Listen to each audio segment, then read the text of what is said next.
Hello friends, आप सभी बेहतरीन साथियों को मेरा नमस्कार।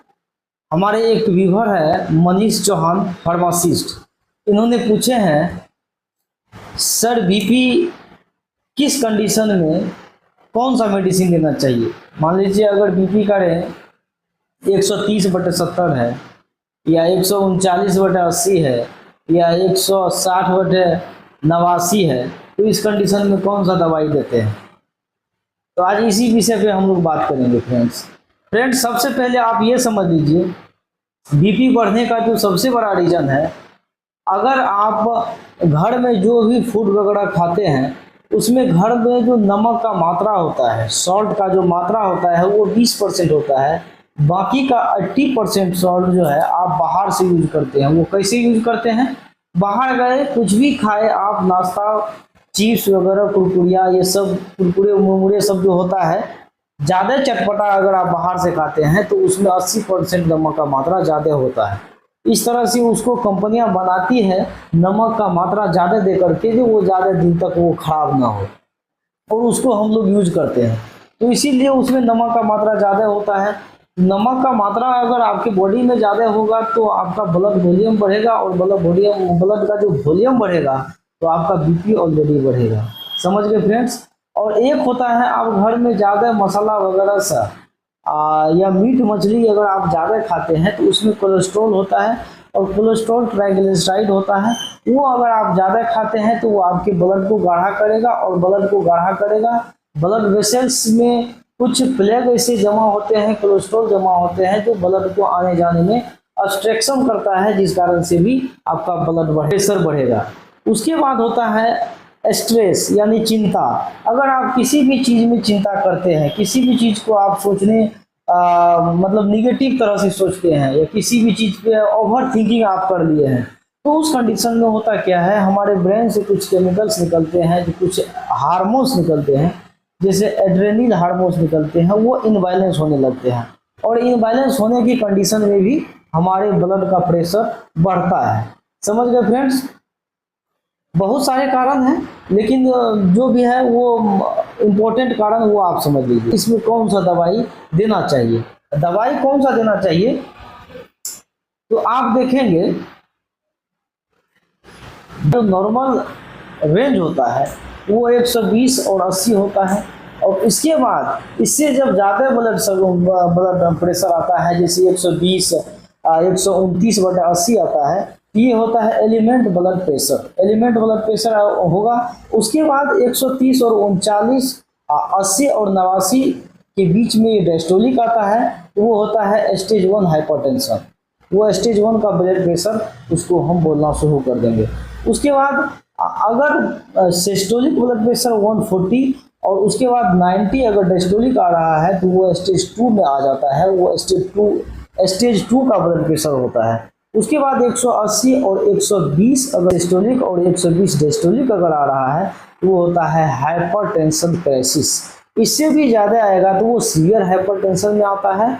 और इसी तरह का कुछ जो ब्लड प्रेशर का जो रेंज होता है वो 5 रेंज होता है। ब्लड प्रेशर का जो रेंज होता है वो मेनली 5 होता है, जिसका लिस्ट हम दे दिए हैं, आप उसको देख लीजिए बड़ा अच्छी तरह से। अब उसके बाद हम बात करते हैं इसमें जो हम लोग दवाई यूज करते हैं, या किस तरह का दवाई हम देंगे पेशेंट को। तो सबसे पहले ब्लड प्रेशर का जो दवाई होता है उसको आप समझ लीजिए। सबसे पहले जो मेडिसिन होता है वो होता है CCB, calcium channel blocker. Calcium channel blocker के अंतर्गत जो भी मेडिसिन है उसका लिस्ट है बगल में, आप इसको पूरी तरह से रीड कर लीजिए।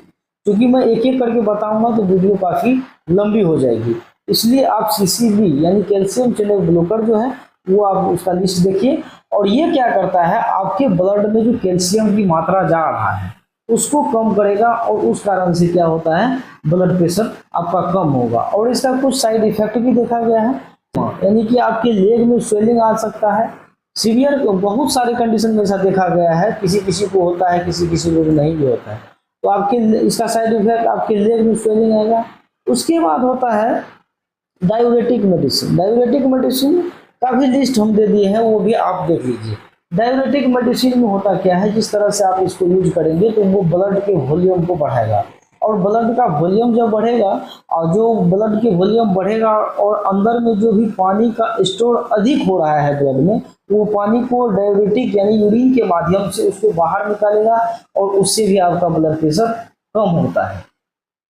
उसके बाद जो हम बात करेंगे, उसके बाद हम बात करेंगे एसी इनहिबिटर्स। एसी इनहिबिटर्स होता है और एसी इनहिबिटर्स का भी लिस्ट है, आप वो देख लीजिए। ये क्या करता है आपकी किडनी से, जहाँ से किडनी का जो छोटी इकाई नेफ्रॉन होता है, और नेफ्रॉन से जो मतलब जो भी आप कुछ खाते पीते हैं उसका जो सॉल्ट है वो जो एक्रेट करता है, वो जो डिपॉजिट करता है, तो उसको ये अधिकतर निकालने में ज़्यादा पॉसिबल होता है। तो उस कारण से भी आपका ब्लड प्रेशर जो है क्या होगा, वो कमेगा। ठीक है। उसके बाद होता है, एक होता है बीटा ब्लॉकर। बीटा ब्लॉकर यानी कि वो कौन सी मेडिसिन है, बीटा ब्लॉकर का भी लिस्ट है, वो आप देख लीजिए। बीटा ब्लॉकर होता है जो आपके हार्ट बीट के स्पीड को कम कर देगा। ठीक है, आपके हार्ट बीट की स्पीड को कम करेगा, और वो क्या होता है, उस हार्ट बीट का जब स्पीड कम हो जाएगा तो उससे भी आपका ब्लड प्रेशर कम होगा। और उसके बाद होता है एक ब्लड थिनर।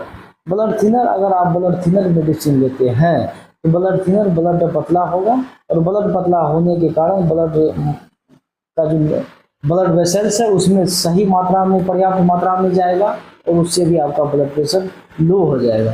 तो आप जो कंडीशन हम बताए हैं उस कंडीशन को देखते हुए और उस हिसाब से आप पेशेंट को ट्रीटमेंट आप दे सकते हैं। एलिमेंट्स ब्लड प्रेशर है तो उसमें उतना मायने नहीं रखता है मेडिसिन का, वो नॉर्मली अगर आप एक्सरसाइज वगैरह से करते हैं, ऐसे भी ब्लड प्रेशर अगर है अधिक होता है तो आपको एक्सरसाइज करना जरूरी है। किसी भी पेशेंट को ऐसा है तो उसको आप एक्सरसाइज में वो होना चाहिए जिससे कार्डियक की एक्टिविटी यानी हार्ट का रेट बढ़ जाना चाहिए। जैसे मतलब स्विमिंग हो गया, उसके बाद रनिंग हो गया, मॉर्निंग में वॉकिंग हो गया, ये सब अगर आप करते हैं तो हार्ट का स्पीड बढ़ेगा, और हार्ट का स्पीड जब बढ़ेगा तो उससे भी आपका ब्लड प्रेशर कम होता है। समझ गए फ्रेंड्स, और मिलते हैं अगले वीडियो में।